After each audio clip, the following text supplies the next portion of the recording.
Militer Rusia dan Ukraina memperbarui informasi terbaru di garis depan dalam 24 jam terakhir.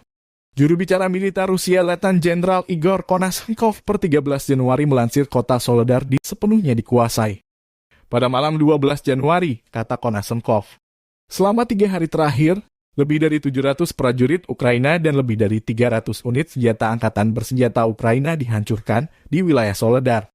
Di antara kendaraan tempur Ukraina yang dihancurkan salah satunya Humvee buatan Amerika Serikat di arah jalan keluar meninggalkan Soledar. Humvee adalah kendaraan kelas militer ringan multifungsi berpenggerak 4 roda yang diproduksi oleh AM General dari Amerika Serikat. Humvee jadi kendaraan militer ringan andalan militer Amerika Serikat di banyak operasi yang mereka lakukan. Mulai dari invasi Panama, 1989 tahun, 1989 tahun, Perang Teluk, Somalia, dan diterjunkan ke Afghanistan tak lama setelah serangan 9 November di Amerika Serikat. Ukraina juga mendapat suplai puluhan unit Humvee dari Amerika.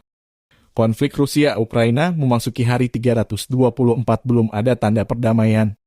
Presiden Ukraina Volodymyr Zelensky bersumpah merebut kembali Soledar dan wilayah lain yang dicaplok Rusia. Setelah Soledar dikuasai, Rusia mengarahkan target ke Bakhmut sekitar 15 km dari Soledar. Rekaman bom cangkang Rusia menggempur Bakhmut beredar di Telegram. Amunisi pembakar dari Rusia mirip kembang api di malam hari. Konflik Rusia dan Ukraina memasuki hari 324. Presiden Ukraina Volodymyr Zelensky bersumpah merebut kembali Soledar dan wilayah lain yang dicaplok Rusia. Шановні українці, сьогодні відбулись ще кілька етапів нашого дипломатичного марафону. Говорив з пані Чапутовою, президенткою Словаччини, детально про нашу оборонну співпрацю і про дипломатичні заходи, які заплановані у нас з європейцями на найближчий час. Дякую Словаччині за підтримку інтересів України і всієї Європи. Провів переговори із прем'єр-міністром Албанії Рамою. Як завжди, почув розуміння наших потреб, розуміння української позиції. Загалом, завдяки переговорам цього тижня нам вдалося суттєво посилити рішучість партнерів збільшувати постачання зброї для України. І максимально працюємо для того, щоб це було відображено у рішеннях чергової зустрічі в форматі «Рамштайн» – зустрічі міністрів оборони, яка відбудеться в другій половині січня.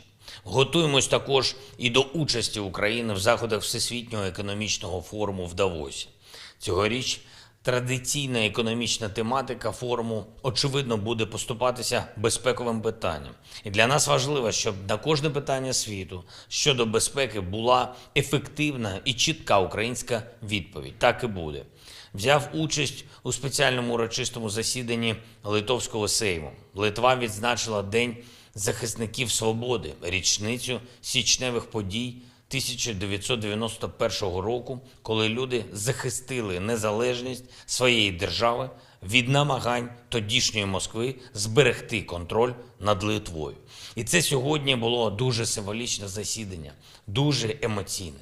Я подякував нашим литовським братам за всі їхні дії на підтримку України і нашої боротьби за свободу та за всі їхні слова про героїзм наших людей, які звучали і звучатимуть у Литві. Сьогодні дуже явно відчувалося одне з найбільших наших досягнень за час, що минув після 24 лютого, а саме контекст європейської свободи, контекст цілісності європейського об'єднання просто неможливо тепер уявити без України. Повноцінність Європи – це, зокрема, і повноцінність інтеграції з Україною. Зробимо все, щоб втілити це в конкретних рішеннях європейської спільноти. Звичайно, сьогодні, як і кожного дня, постійно на зв'язку з нашими командувачами, з керівниками розвідки, спеціальних служб. Важка битва за Донеччину триває. Битва за Бахмут і Солидар, за Креміну, за інші міста і села Сходу нашої держави триває. Хоч ворог і зосередив найбільші свої сили саме на цьому напрямку, наші воїни, Збройні сили України, усі сили оборони і безпеки захищають державу. Я дякую кожному солдату, сержанту, офіцеру бригад та інших армійських підрозділів, які хоробро і стійко виконують поставлені завдання. Я дякую бійцям підрозділу «Кракен» за рішучі дії по знищенню ворога в районі Солидару. Я дякую воїнам Інтернаціонального легіону «Гурмо» і підрозділу «Шаман», які мужньо обороняють Бахмут. 324 дні повномасштабної війни, а як все змінилося для Росії. Вони там вже гризуться між собою за те, кому приписати якесь там тактичне просування. Це чіткий сигнал невдачі для ворога.